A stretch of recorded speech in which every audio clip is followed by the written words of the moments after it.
Welcome back to another edition of the Net Report podcast. I'm your host, Mike Broadbent. Joining me once again is my co-host, Richie Schneider. Top of the morning to him. He has a very special new hat from one of you listeners out there. But we have a lot to cover today. We're going to recap the last scrimmage of training camp, which happened this past Saturday. And we have a lot of basketball stuff to discuss, from the Jeremiah Williams gambling scandal to Ace and Dylan rocking Rucker Park this past Saturday. Some scheduling stuff for hoops coming out later in the month. We have some listener voicemails. We got 3 really good listener voicemails, so I appreciate you guys continuing to do that. And then at the end of the show, we promised you guys on the boards, and this is a board exclusive. We're going to give away 2 tickets to the home opener, courtesy of the RFund, so stay tuned to that. First and foremost, second scrimmage is in the books. The last scrimmage of training camp, I feel like they used to do 3, but now they're doing 2. I don't know if that's an NCAA rules thing or if that's just the way they chose to structure camp this year. I know there's not a whole lot you can say, but let's try and tiptoe around it.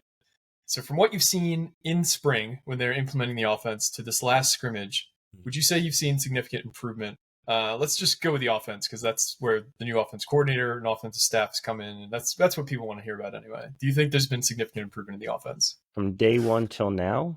Yeah. Eesh. Like, I'm going to put it lightly. No. Like, I think it's the same. I don't think it's anything really different.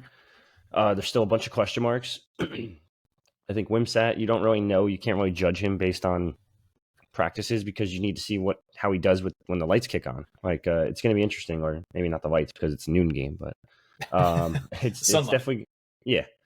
When the game kicks off, that's when you're going to really tell if he's the guy or not. It's hard to tell in practice. I think he's had his ups and downs all training camp long. I don't think that's a secret. He's a career 44% passer. He'll be better than that. I just don't know how much better. That's the big question mark. Could he be slightly better? Probably. Will he be a lot better? Probably not. Like, it's hard to improve accuracy. There's not like a specific way to teach it. Either you have it or you don't really. Yeah. I mean, repetition, obviously, you could just keep doing the same rep over and over and over again to try to perfect it, but it's still tough to teach. Other than that, on offense, running backs, still a question mark. Aaron Young looked pretty healthy the other day. He got his heaviest workload yet. So that was something impressive to see, something different. Wide receiver groups, depends. There's been a lot of talk about them dropping balls. It's obviously not a good sign from the wide receiver room. But I do trust Dave Brock. I think he's a good coach. I think he knows what he's talking about. And some of the drills are unique that we watched. I'm not going to give them away, but he actually knows a lot about the game, and then a lot about just a real little technique things that a wide receiver can do better just to get better at catching the ball in general. Shiano's went out of his way to name Ian Strong as a guy he's mentioned a couple times as one of the young guys standing out, which is huge. Considering you have 7 new wide receivers, the fact that one of them standing out is a good sign. Yeah. Yeah, I'm battling with a nasally voice right now, so just work with me here. Yeah, for those of you who don't read the boards, Richie is recovering from COVID. He's being total this is flu game, so bear with him here. Yeah, so bear with me there. I do sound a little nasally. I do have a new hat too, by the way, as you mentioned, from former manager RU on the boards. So I guess I'm basically a Twitch streamer now. So if you want to buy me stuff, I'll wear it on the pod, I guess. Yep. So yeah, shout out to him for buying this hat. Not too comfortable, so I will not be wearing it for the whole pod. But yeah, regardless. And then offensive line. The last thing I didn't mention, it's a work in progress. I don't think there's any secret there either. Holland Pierce is great. We talked to Iron Brown the other day. He's great. I shouldn't say great. He's good. Curtis Dunlap is good. And then the other 2 spots are still up for grabs. The right side of the line is a big question mark, and I think that it's going to be tough. Week 1's not really going to tell you much, because I think Northwestern is really, really bad. And on top of that, they're on top of already being bad, they have this huge offseason issue, turmoil, whatever you want to call it. So I don't know if you can really tell from game 1. I think game 3 is your litmus test of the season. That'll kind of tell you which way the season's going to go, and that would be Virginia Tech. And yeah, I mean, this offense, to answer your question simply, I think it's relatively the same from when it started in training camp. Yeah, you touched on Ian Strong there, and if you look at who they brought in as receiver in this offseason, there was an emphasis to get bigger at the position. Obviously, you got DeAndre Johnson, who is a total standout at 6'8", but Ian Strong's listed at 6'3", 210. Nassim Brantley is listed at 6'2", 210, and he's only a 1 year guy. But Davon Fuse is listed at 6'4", 210. Jesse O'Fury is 6'2", 215. Valena Kuhn's a little smaller at 5'11", 180. Jaquay Jackson, 6'2", 190. Dylan Braithwaite's a little smaller at 5'10", 175. But he's, you take him for the speed element. And then you got Fama Toure, who's 6'4", 210. So they clearly want to get bigger at receiver. So it doesn't surprise me that one of those young guys is making noise, because you need a guy who can go up and get a ball, get a jump ball, be able to catch contested passes. So one of the things they say about inaccurate quarterbacks, their best friend is long targets, and a lot of these guys do have some significant length, and giant catch radiuses. So it sounds like Ian Strong's one of those guys. So it'll be exciting to see him on the field. Let's talk about the defense, though. How much better do you think the defense will be in 23 than it was in 22, if you had to guess? Do you see this as like a top 25 defense? Because I've heard a lot of that being kicked around, and that's tough to gauge, because like last year we were really highly ranked in certain areas, but others we weren't. Like, for example, we were 102nd in sacks last year, but we were 35th, I believe, overall in total defense in terms of yardage allowed. So where do you see this defense coming in next year? I feel like that first number's kind of skewed, because Aaron Lewis did have like the most quarterback hurries. All he had to do was translate those into sacks a little bit more. I do think they're going to be a lot. I shouldn't say a lot. They're going to be better. I don't know how much better. Again, they were pretty good last year. They had some really good games. They were also, like you said, they were 38th in total yards per game, opposing yards per game. But they were also, 88, 90th or something like that in opposing points per game. So, mind you, that's not all on defense, because there's pick sixes involved and special teams, blah, blah, blah. But at the same time, this defense still does have to step up. They can't let the blowouts happen. I don't think there are going to be as many blowouts this year. I do think they'll be better. I think the defensive line's stacked from head to toe. I think edge rushers, you have a million that you could throw out there. The interior, I still think it's a little bit of a question mark, because like you do have some veterans in like Mayan Hanatu. You have a third-year guy in Hamilton, second or third-year guy. Oh, it might be fourth year now. And Troy Rainey, who's also making some noise there. And then you brought in Isaiah Ayton. So like you do have some guys there. I do think they still have to put it together a little bit. I think Mayan's probably the best of the group right now. But that's not saying much, because he is like the fifth-year senior of the group too. So linebacker core, you're healthy finally. I think they'll be pretty good this year. I don't think there's any question there. I think it's the secondary that's the biggest question mark of the entire defense. Because Max Melton, who is probably going to be your cornerback one again, did have some issues last year. You saw it on film. He got toasted a couple times. So you need him to step up, especially because this is his kind of make or break year for the NFL. Like, this could determine him between going. He'll probably still make the league, I would think, just based on measurables and all that stuff. But this is kind of like, hey, you could be a second day pick, or you could be a late third / undrafted free agent pick. So you need to step up here. You need to show that you're better than most of these wide receiver ones on other Big Ten teams. So that's and then cornerback 2, you probably a longer beam you're looking at, who's been pretty good this camp. I actually am pretty fond of his game. It's a little on the shorter side, but that's okay. It's not a big deal. And then the safeties. The safeties are the real big question mark out of this group. Like you bring in Flip Dixon. You have Igbinosun, who's been hit or miss in the last year. Shaquan Loyal starting to step up a little bit more. So I really think it comes down to the secondary to determine if this group has it or not to be a top 25 defense. That's really the big issue there. We'll wait and see what happens. It's again, you got to kind of wait until game day hits to make these predictions, or not these predictions, to see if they're going to come true or not. I'm going to say no, they're probably not top 25. I think they're going to be probably top 35 range in terms, if you're going to go with opposing yards per game.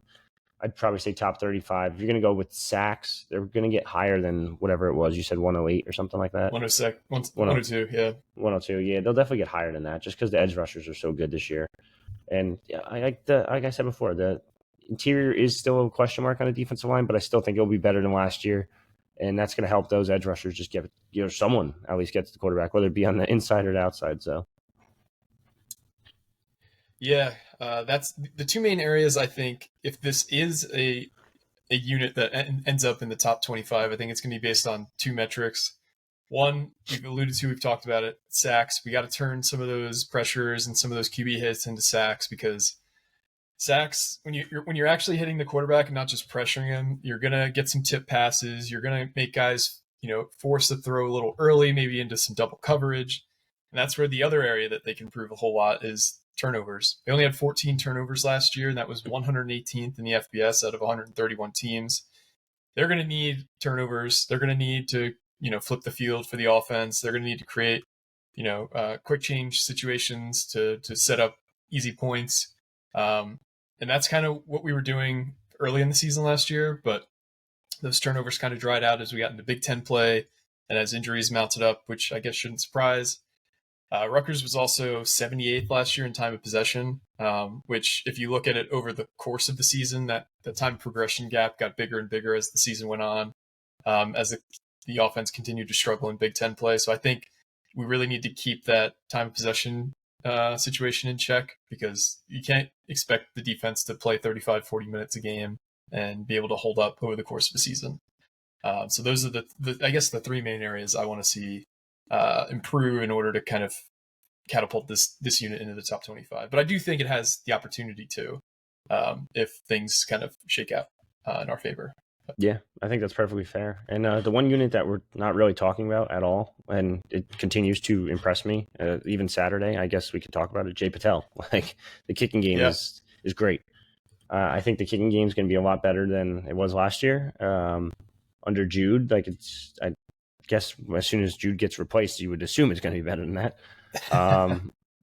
So he's been pretty good this offseason. He's been very consistent. I did not see it coming. I don't think even the staff saw it coming, because Jude was taking all the kicker 1 reps in spring, and then all of a sudden training camp hit, and like even Jude was taking early kicker 1 reps there, and then all of a sudden Patel just starts consistently hitting, and it's like, all right, well, never mind.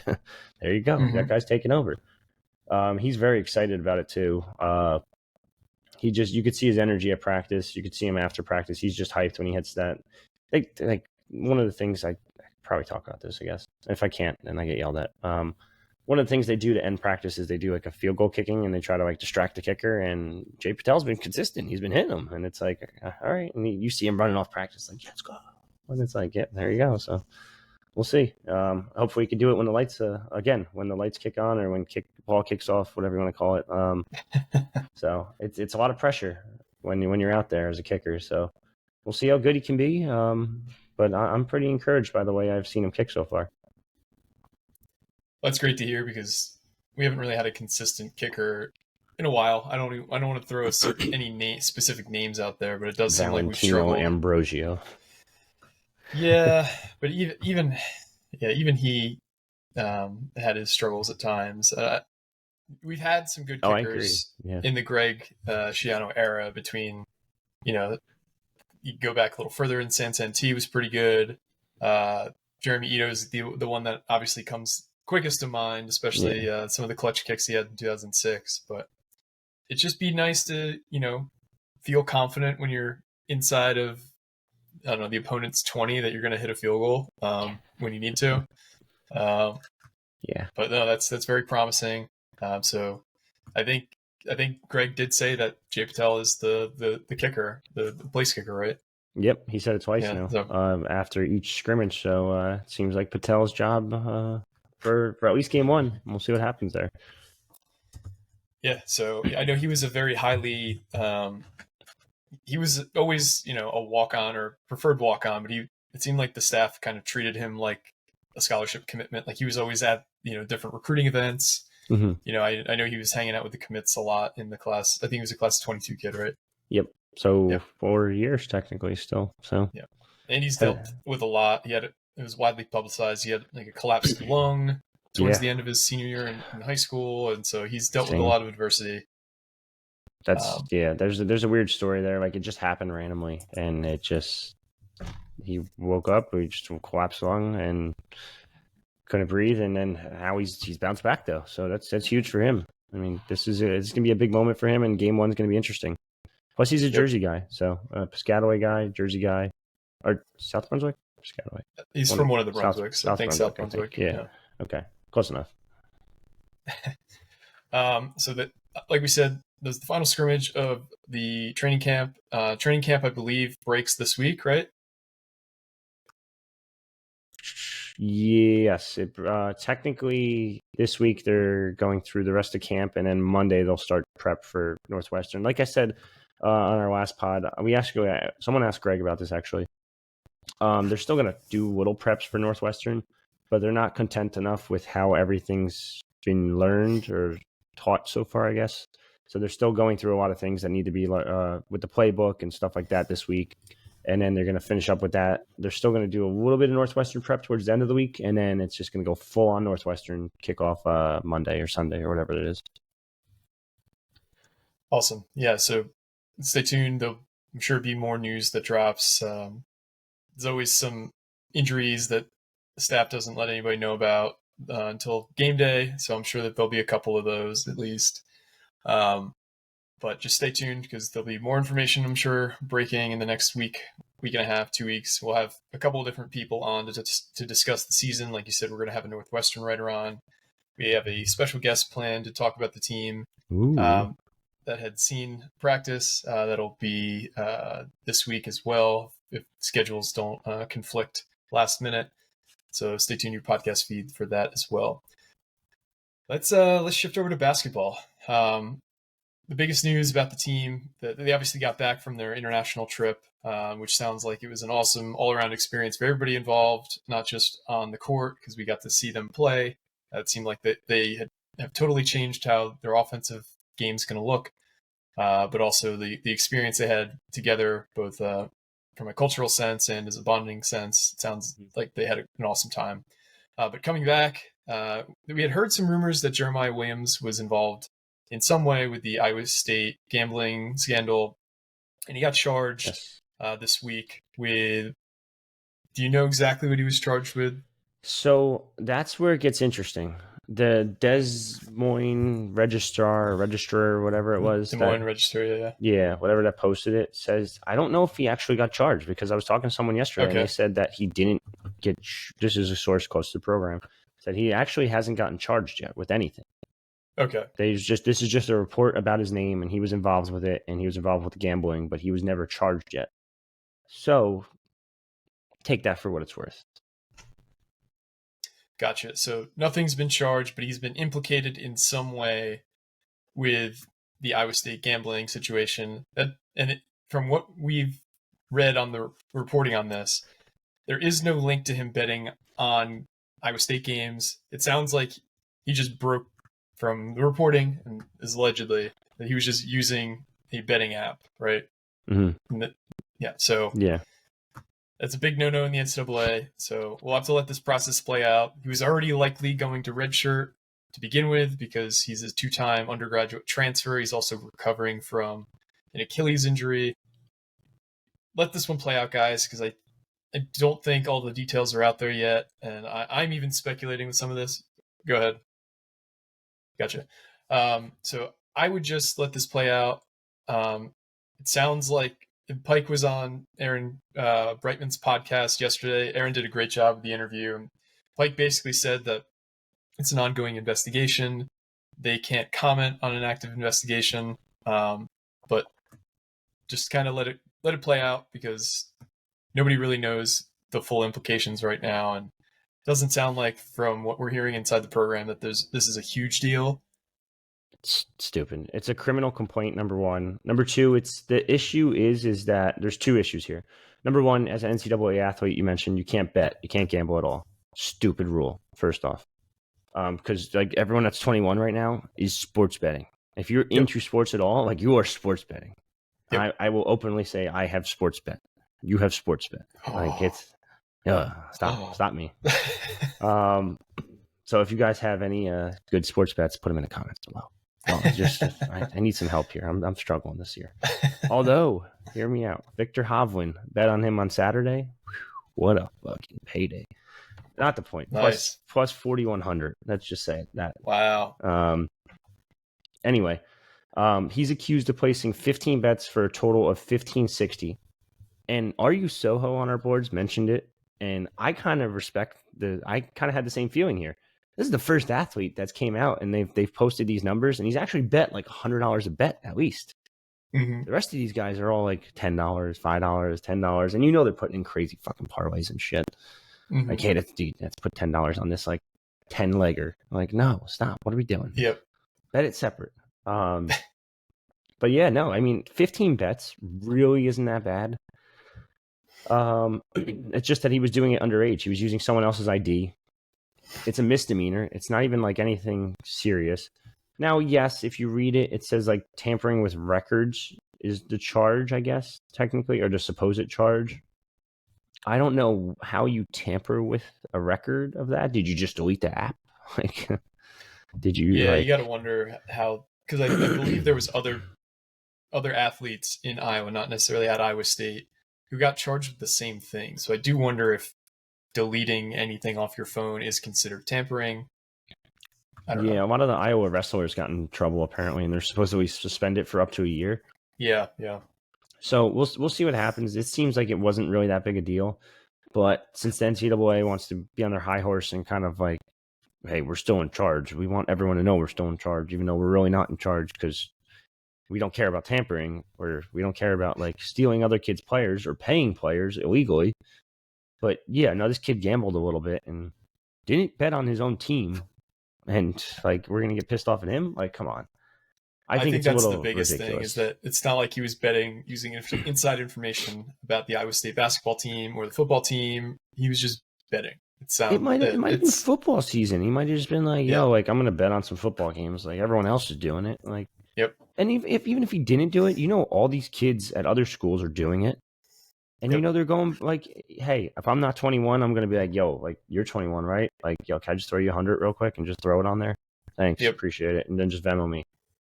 You're never going to know. Like, it's so stupid. And especially with the way sports gambling is now, like, it's so open and so easy that it's like, it's not a big deal to me at all. I think if you're the NCAA, you actually have to change the rule, because as long as you're not Pete Rose doing this shit against their own team, even then, like, Pete Rose should be in the Hall of Fame, in my opinion. Yeah. Because I know this is going completely off topic, but he still managed to have the hits and still managed to have the stats and still managed to do this. Did he bet on himself a little bit? Yeah, but he bet on himself to go hit like three hits today. Well, so the betting happened when he was a manager, not when he was a player. Or at least he got caught when he was a manager. So this is all totally separate from his playing career. All right, well, still should be in the Hall of Fame then, even more. Yeah. The whole thing's stupid, but it is what it is. I don't think they're gonna get rid of him. But from what I was told, is he told Rutgers a different story than what actually is being put out here in this report. Is this report accurate? We don't know, because it's still just a report. It's just kind of a wait and see moment and see what happens. And don't get mad at Pike. Don't get mad at Pike and crew for taking him in the first place.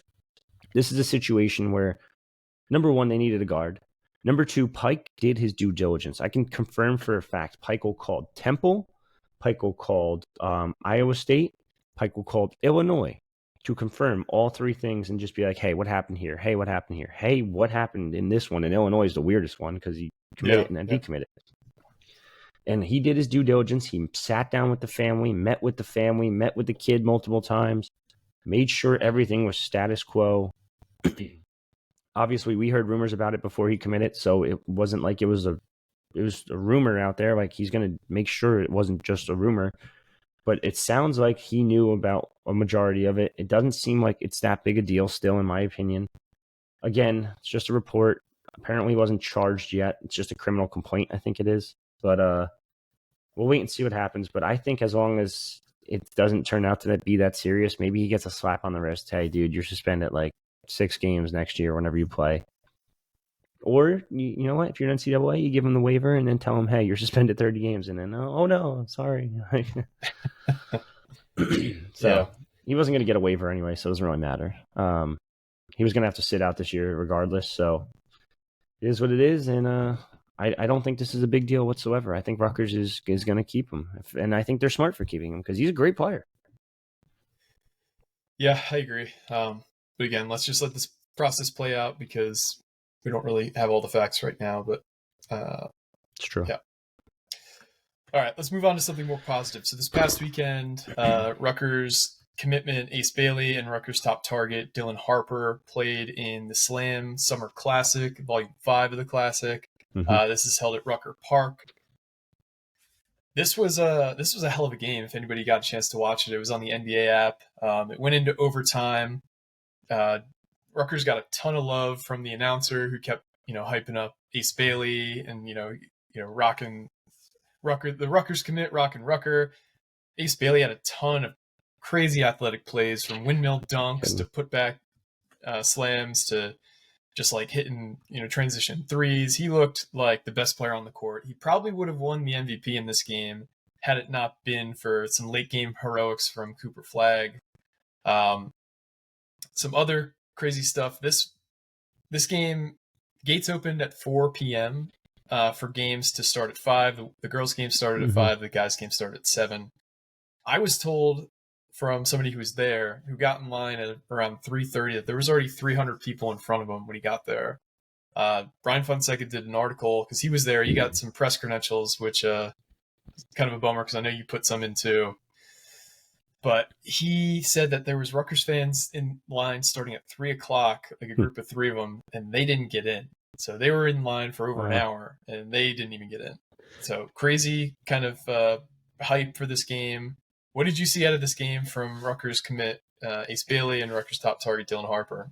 Yeah, so me and Brian were actually talking at the scrimmage on Saturday, and he's like, yo, I got to go. And I'm like, where are you going? He goes, I'm going to Rucker. They wouldn't approve a press, so I had to go like with the public. And I was like, all right, shit. Like, good for you, with man. the public? Okay, yeah, like sorry. The scrimmage is like half over, and I'm like, I missed last week, so I guess I'm just going to stay here. Like, enjoy, man. Have fun, blah, blah, blah. But yeah, he was rushing. He made the train, luckily. So, yeah, it was just like complete public. There's no real media credential. There was a couple photographer credentials, but that was about it. But yeah, this event sounded like it looked like basically an all-star game for the NBA. Yeah. So anyone that watched it and is complaining on the boards, like, he's going to have to learn how to go back on defense, and it's like, stop. This was literally a all-star game of just who could shoot further. Yep. Or who could do the sicker dunk. Ace dropped 40, which was pretty impressive. Like you said, he probably would have got MVP if they won. Obviously, they lost in overtime. Thanks to Cooper Flagg's buzzer-beating fourth quarter shot, I think it was. Yep. And they had like a 10-0 run, too. Team Ian. Yeah, in overtime, it just became this like weird ping-pong game. Yeah. They just kept losing the ball, and it went from a tie game to, what was it, it was Team Dylan versus Team Ian, I think. For Ian Jackson. Ian Jackson, who actually led all scorers with 45. Yeah, yep. So they just, it was a tie game, and they were up by 10 in like a 45-second span. It was pretty crazy. Yeah, so I mean, regardless of the end of the game, Ace Bailey showed off some sick highlights. Showed off his shooting too. I know I've talked to other beat reporters, and they've said they're like, yeah, I don't really think Ace is that good. I think Ace is just basically plays above the rim, and I'm just sitting there. I'm like, dude, what? Yeah, what are they watching? What are you talking about? Like, and then you watch him at this, and it's like, okay, never mind. I knew I was right. I just wanted him to reaffirm I was right watching him play again. Yep. He can shoot the ball from anywhere. I hate this comparison every time, but he's literally Kevin Durant. He could shoot from anywhere. He can score from anywhere. He can defend from anywhere. He is the Swiss Army knife at 6'9", 6'10" forward that can guard every position, any guard position, can guard any forward position. Probably guard small ball fives if you need it to. Not ideal situation based on the Big Ten still being stuck in the Stone Age and still having ginormous big men. But in most leagues, he could probably guard the 5. I would say in the Big East, he could probably guard the 5s. At times. I'm not saying it's like a consistent thing, but he's just so versatile, and he can run the floor. I just can't rave about this guy enough. He could do everything. He is my number 1. Well, number 2 now, because Cooper's something special. I can't underestimate Cooper Flagg anymore, just because that was a crazy shot too. He's such a good player. I think Ace should be jumping to number 2, and that's no knock on Dylan whatsoever. I think Dylan's a great guard. I think Dylan's comparison is Harden, so it's kind of ironic me being a Nets fan, and then it's like, hey, you might be covering Harden and Durant again, and I'm like, fuck. As long as they don't have the egos of those two, that's fine. But yeah, no, I think that those two could be interchangeable at 2 and 3, but I do think Ace should be moved up to 2 at least. And Ace is kind of challenging for number 1 too. Yeah, like as good as Cooper is, I think Ace is right there, if not pretty close, if not the same. I think all three are great. And Dylan had a good game in his own right. Like, that's not knock Dylan at all. Dylan showed off some of his skill set. Going up and down the court, a couple 3-pointers. This was just a good game. And then, like you said, it's cool to see Rucker Park and have the announcers actually talk about Rutgers for a change. Usually they're talking about Rutgers in a bad way for the most part. Yep. I'm looking at you, Matt Millen. But yeah. Or Stuart Mandel or any of the other media, like national media hacks who have just... I'm glad you said that because I forgot about this. They're putting money into like sponsoring that post, like the Rutgers anti-Rutgers article from Stuart Mandel, as like an ad on Twitter. So I'm getting ads for it now, and it's like Rutgers, the worst move in realignment, and it's like sponsored by. I'm like, are you fucking kidding me? Like, we're gonna put money into this now? Like, Jesus. It's all for impressions. At the end of the day, they got 2.3 million impressions on that tweet, which whatever, it's because everyone likes to hate on Rutgers. It is what it is. Yeah, I want to send a special fuck you to Jack Mack of Barstool. Fuck that guy. That UConn, just total loser, calling out Rutgers left and right. And he just, every time Rutgers is brought up, he just doubles down. I saw that Unnecessary Roughness had their Big Ten preview, and Jack Mack predicted Rutgers to be the worst in the conference. So anybody who wants to just like take their aggression out on somebody, do it to Jack Mack. He sucks. Yeah, he did it he was the only one. Everyone else put Northwestern as the worst team in the conference, and he put Rutgers, of course. Now, does he have an argument if they lose game 1? Probably. But I don't see them losing game 1, so it doesn't matter.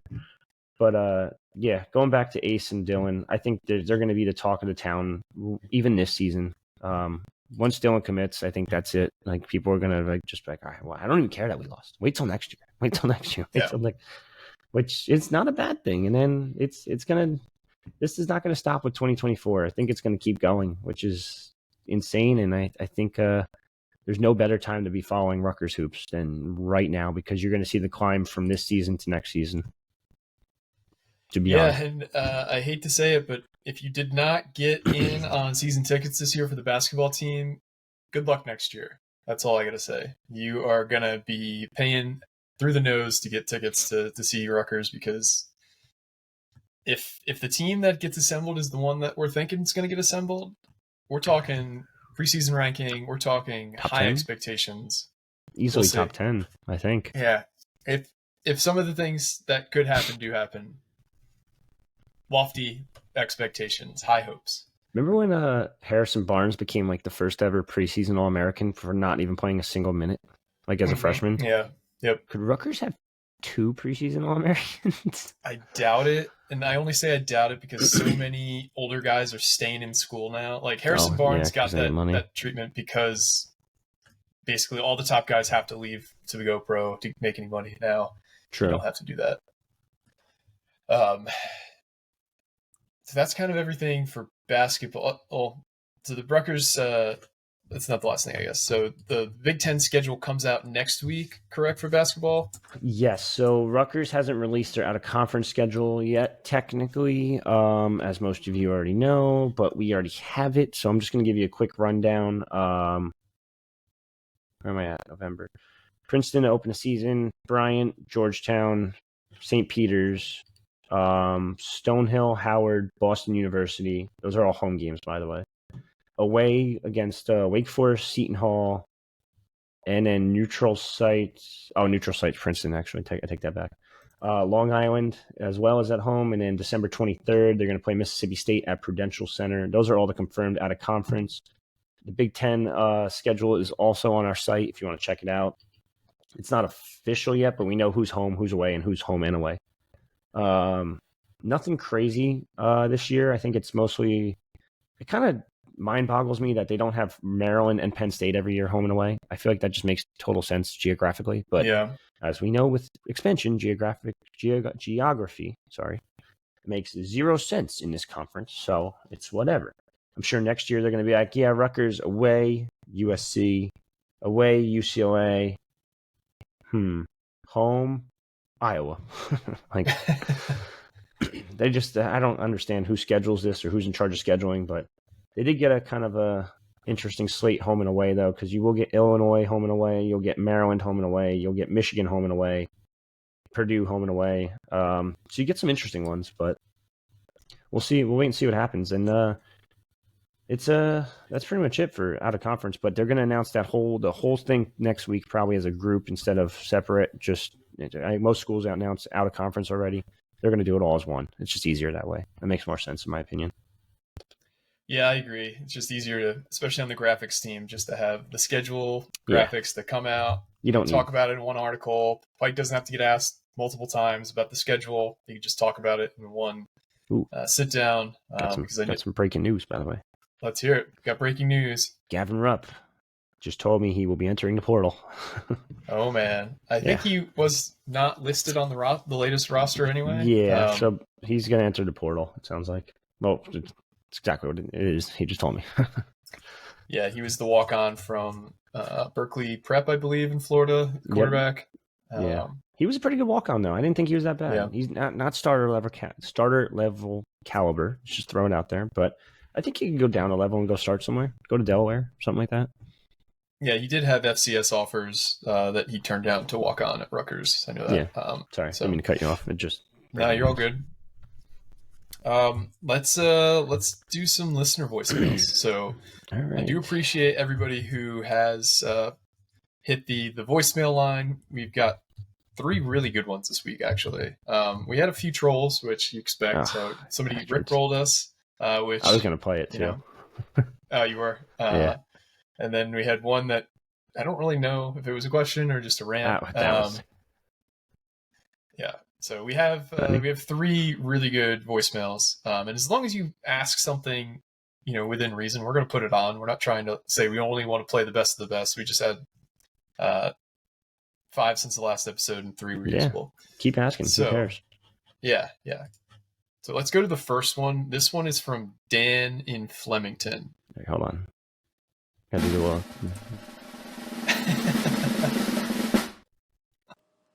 Here's the rickrolled one. Sorry, I had to do it. Yeah, in case Hi, nobody this knows. Is Dan from Flemington. Love the show. I have a couple questions. What goes into scheduling a college basketball game, specifically out of conference? I've heard about contracting, but what sorts of things go into a contract for a home or away game versus a neutral site game? Second, there's this narrative that Pico doesn't want to schedule tough out of conference games. But do you think there are top teams that don't want to play Rutgers because they're afraid of playing a team that could lower their net? Is Rutgers in this zone where they are too good for an elite program to beat up on, but not good enough for them to be a marquee opponent? Thanks so much for taking questions. Love the show. I want to throw a caveat out there. So, unlike football recruiting, where your out of conference schedule gets set up sometimes a decade in advance, college basketball is very much year to year. There are certain situations where you'll have a home and home, like Rutgers this year with Wake Forest, where you have a multi-game agreement, but oftentimes it's a 1-year situation. And the head coach, the coaching staff in general has a lot of say in who they play year to year. So that's just the first thing I want to throw out. You probably have more knowledge in general about this than me, so why don't you just kind of talk about some of his questions? Yeah, so Steve Pico has a huge say in who they play out of conference. In terms of what goes into it, you definitely want to make a lot of them local-ish, because you don't want to travel too much, number one. Yep. The issue with that is most of the local teams suck. Yep. Central Connecticut, Bryant, Boston University, like most of them suck. Now, this year they did a better job, I thought, without a conference, because you did get Princeton on the schedule. Mind you, it's going to be a down year for Princeton, most likely. Yep. Which might hurt their quad ranking or whatever, or their entire net out of conference. It will, but I do think he made a very smart decision in terms of doing that as a neutral site game rather than a home and home. Because it's going to have, that's like what, 1 through 75, I think it is, or something like that. Yes. Instead of 1 through 50 for net rankings, but in quad rankings, whatever. I think last year Temple was interesting. I do think you should have just played Temple in Philly or New Jersey, but that's besides the point too. Maybe Trenton, maybe not Connecticut ever again. But if you're going to go up to, we obviously know the situation there because that was supposed to be Notre Dame and they backed out and blah, blah, blah. So they are trying to get tougher out of conference schedule games. They've tried to get Gonzaga on the schedule for the past 2 years, 3 years now. I think it's 2 years actually. But Gonzaga like backs out last minute every time. So like last year, for example, they were supposed to play Gonzaga and Gonzaga's like ready to go. They're going to come to MSG, yada, yada, yada. And then all of a sudden it's like, oh, hold on. We got a game against Michigan State on the aircraft carrier thing or whatever it was. And it's like, all right, we're backing out. And it's like, all right, cool, dude. I appreciate that. Like, so a lot of these are handshake agreements too until they sign a contract. So it's not like they breached contract. It's just we had an agreement to play. They didn't sign a deal yet, and then they backed out. Yeah. There's a lot of, like you said, a lot of handshakes, and it's like, hey, we're good. We're good. All right, let's schedule it. And then it's like, you know what? We're supposed to play them this day, so we can't play that next day. We need to play at least 2 days off. And it's Rutgers is like going back, and it's like, hey, no, we can't play that day. We have a game that day. Like, So it is tough. It is very tough. I know Pikel's mentioned it before. Also, it's like he's called a lot of everyone wanted to play Rutgers when he first got there because it's like easy win, easy win, easy win. Now it's like no one's answering the phone. No one's like wants to like play Rutgers at the rack, especially. It's like instead of home and home, they're like, nah, like we'll play you at Prudential and Mississippi State, but we won't play you at the rack. So, and then you got to kind of pick and choose. Like, do you want to play a neutral site game at Prudential? Probably not, ideally, but you have to agree to something. Do you want to go play at the Jadwin? Personally, I think Jadwin's kind of cool. That would be a cool game to play at. But it's like, no, let's just play neutral site. We're both Jersey. We're going to get more seats in the Cure Center or whatever the hell it's called. Poland Spring Arena, it used to be called. So yeah, it is tough. It's tough to schedule now. And you kind of also on top of it, Pikes also mentioned that the Big Ten schedule is so hard that he doesn't want to play the same tough teams every single time. Like you're going to play 19, 20 Big Ten games. You don't want to make your out of conference schedule just as tough. You want to make it a little simpler to get those wins in order quickly and then go into out of conference play or in conference play and play the big dogs. It's kind of like especially because some of their Power 5 conferences or Power 6, they only play 16 to 18 conference games. So the Big Ten is inherently at a disadvantage playing 20 conference games. Yeah. So it's kind of like football. Like Shiano's mentioned it, maybe not this tenure, but he's mentioned it in the past where he's like, I'm going to get these cupcake games real quick because then we're going to go right into Big Ten play and it's going to be tough. Or I should say Big East play back then, or AAC play, whatever the hell it was. But yeah, so get those easy wins early on and then move on. Now, it's not great for the fans to go watch Central Connecticut State in November or December even, but they're wins. You need wins, and that's how it works. Yeah, and last year they took care of business, dominating those low-ranked net teams. But if you don't dominate them, it really does kind of tank your net ranking. We saw that 2 years ago when we lost to a few teams that were quad 3 or quad 4 early on in the season. I do think it was brilliant getting these games as neutral site games too, because a home game for quad 1, it has to be a net of between 1 and 30. Neutral, it's between 1 and 50. In quad 2, it's between 31 and 75 net ranking.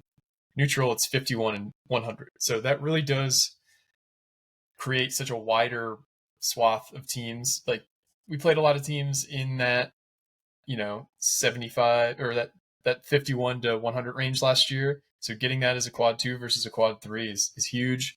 And they're also going to be basically Rutgers home games.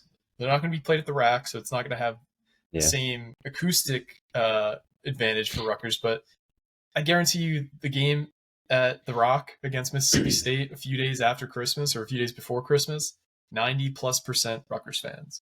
The game opening day against Princeton, probably going to be 60 to 70% Rutgers fans, if I guess. There's going to be a contingent of Princeton fans without a doubt. Of course. But it's going to be basically a Rutgers home game. So Pike made a really smart decision making those neutral site games. You got to hope that Rutgers doesn't get screwed the same way they did when they played Michigan State at the Garden, where it was a neutral site game until like the day of the game. Then the NCAA ruled it was a home game, which I don't fully know how they do that. They did the same thing to Penn State when they played at the Palestra, which I think they played is like hours away. Yeah, that is 5 hours away from Penn State's campus. So I don't know how they figured that out. It makes no sense, but whatever.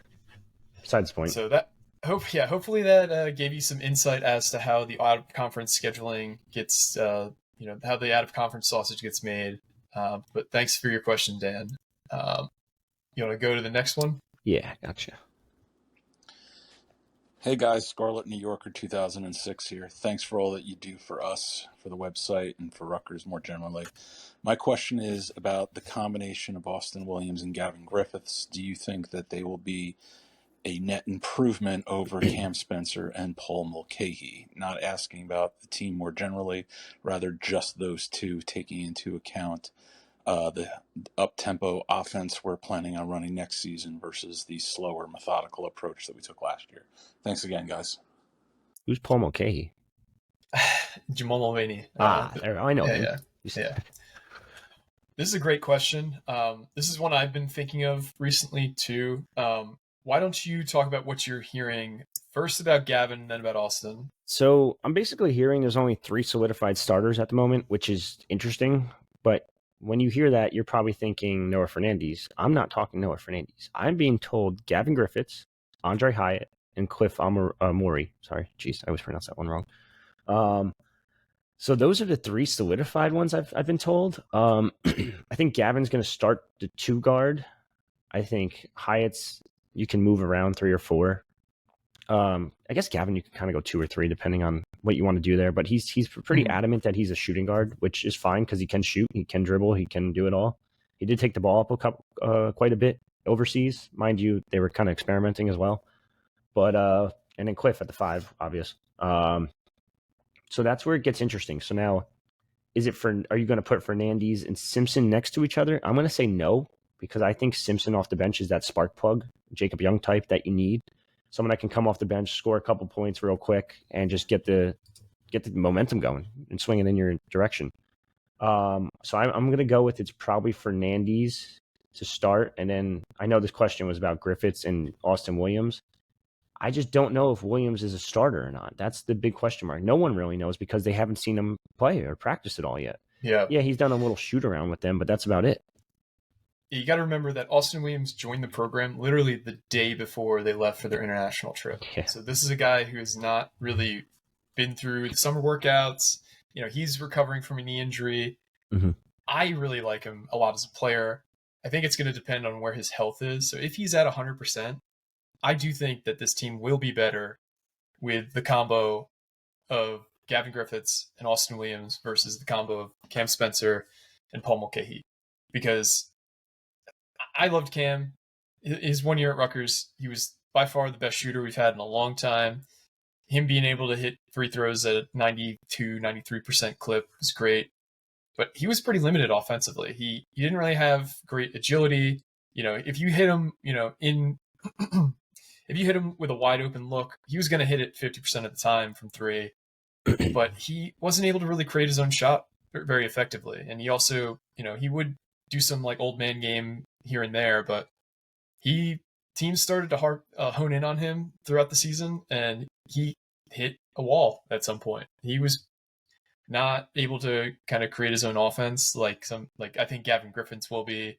Yeah. I don't know if Austin Williams will be able to, but him being a 17-point scorer multiple years, even at a lower level, he's going to be able to come and provide some instant offense for this team.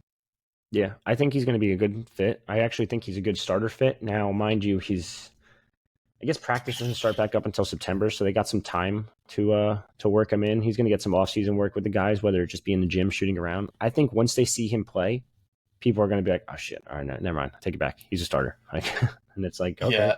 And he could start that 3 role. Like, he's not a bad he's a pretty good defender, actually. He averaged 1.3 and 1.1 steals per game over the last 2 seasons he was healthy. So I don't think it's crazy to see him as a starter next to Gavin as the 3 role. Yeah, I highly recommend listening to Aaron Brightman's podcast from yesterday, talking to Steve Peichel. The praise that Peichel had for a freshman in Gavin Griffiths was pretty wild. He was talking about how they haven't had a guy with his athleticism at the wing, from his ability to take it to the hoop and shoot. They haven't had a guy like that in his time at Rutgers. And he said that he's a guy that can get 15 to 18 points a game as a scorer too. So can you remember the last guy who scored 15 to 18 points a game at Rutgers? No. I don't know. I'm just throwing that out there hypothetically. Not even Corey Sanders did that, I don't think. Yeah, so he has sky high expectations for Gavin Griffiths, and if he's saying that, it's from what he's seen, both at practice and both in these international games. So hopefully that answers your question. I do think that the 2 for 2, I'd rather have Gavin and Austin. Do you mind playing the next? What's it called, Rich? Next question. Hey guys, big fan of the podcast. So my questions are about basketball recruitment. The first question is, aside from Dylan Harper, who are other potential commitments for basketball for the 24 class? I know Dylan Harper is our top target, but I would be interested to hear if we have other potential commitments as well. And the second question is, who are our top targets for the 25 class?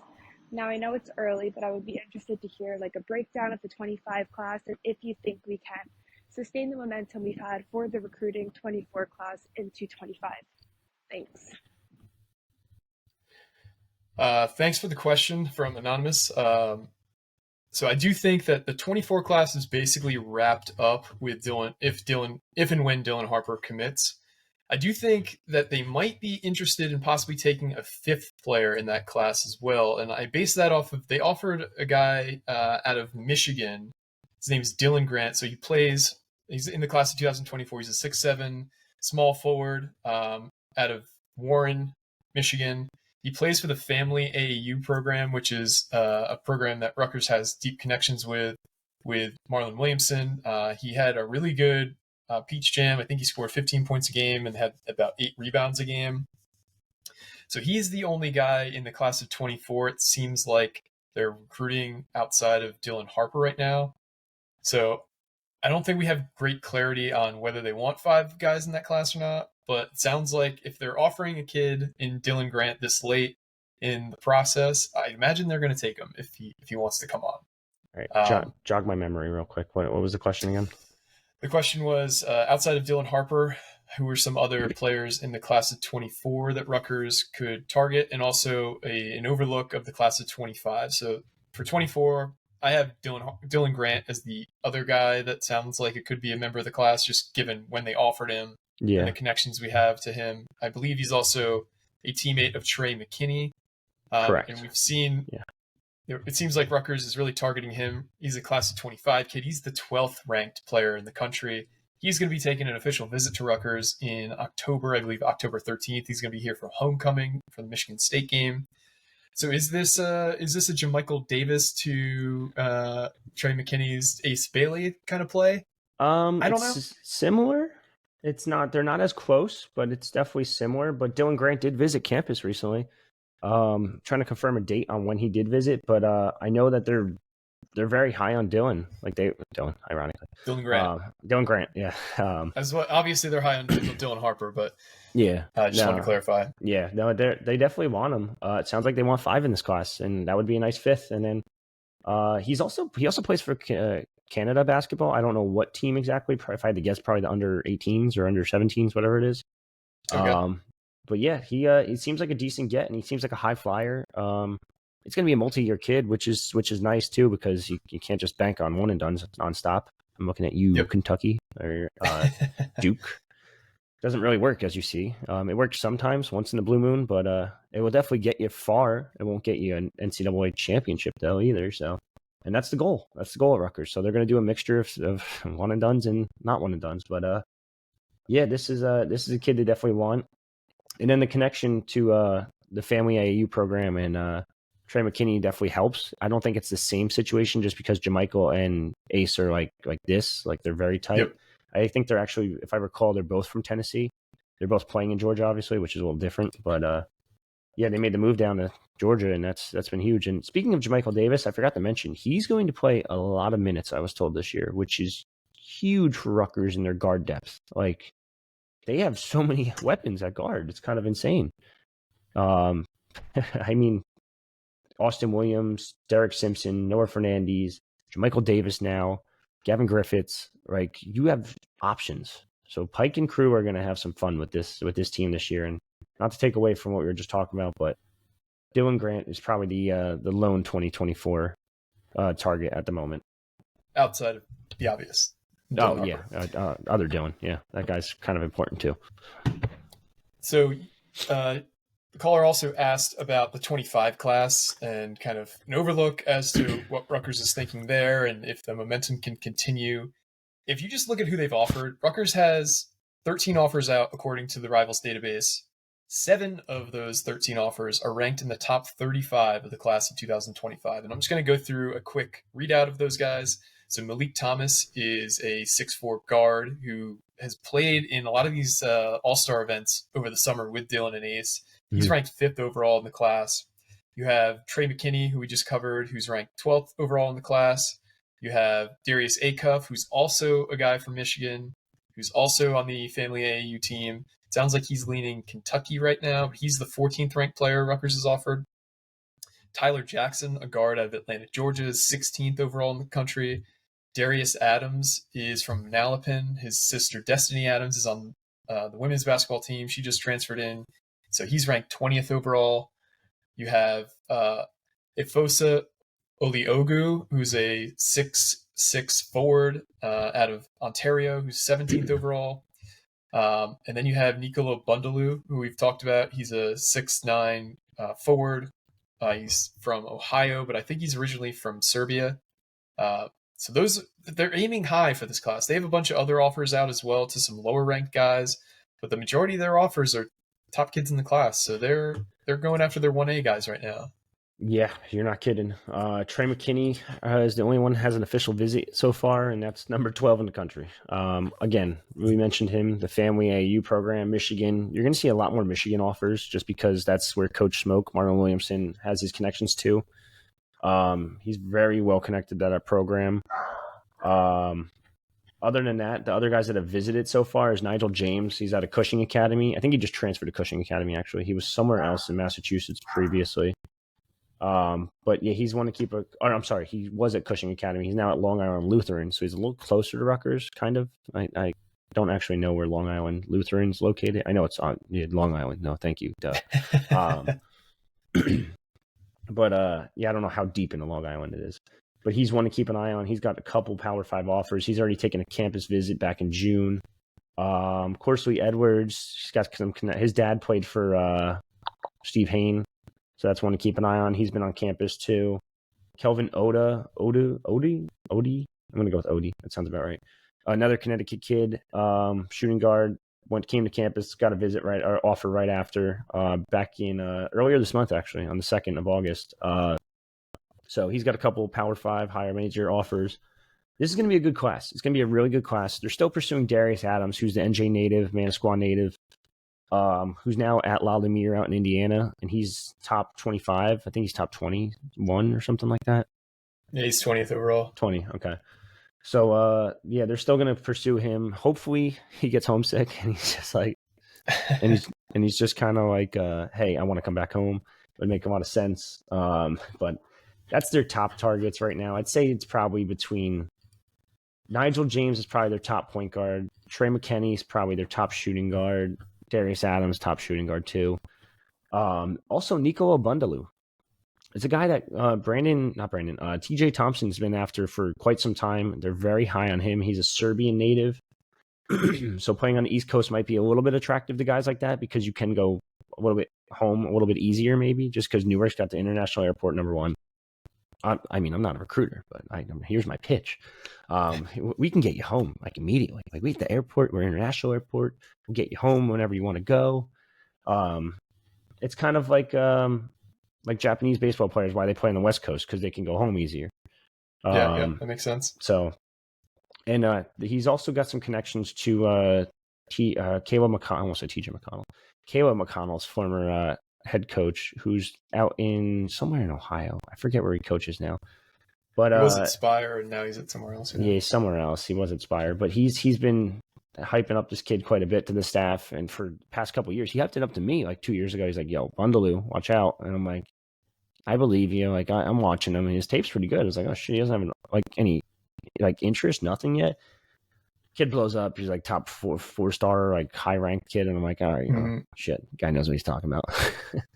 He did put Jalen Pickett and Caleb McConnell in the league, so I mean, guy's very talented. I'll give him that. Dave Sisk, Coach Sisk. I think I pronounced that correctly.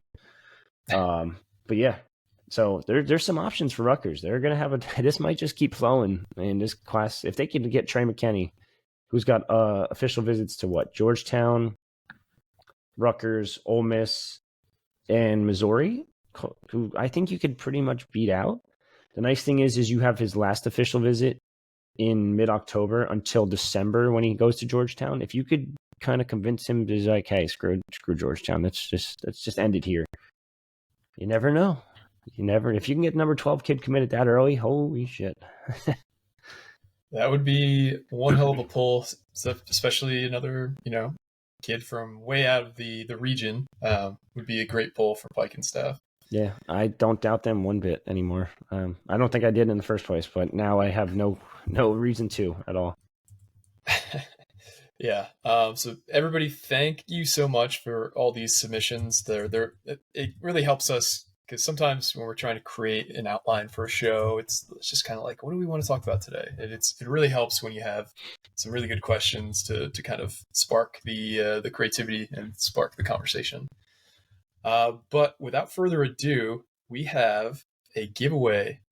Ooh, we had talked about a post on the board where the RFund graciously gave you 2 tickets, I believe, to give away for the opening day home game against Northwestern, and over 100 of you made submissions. So we're going to do the same thing we did for the giveaway earlier with the jerseys and the free year of premium.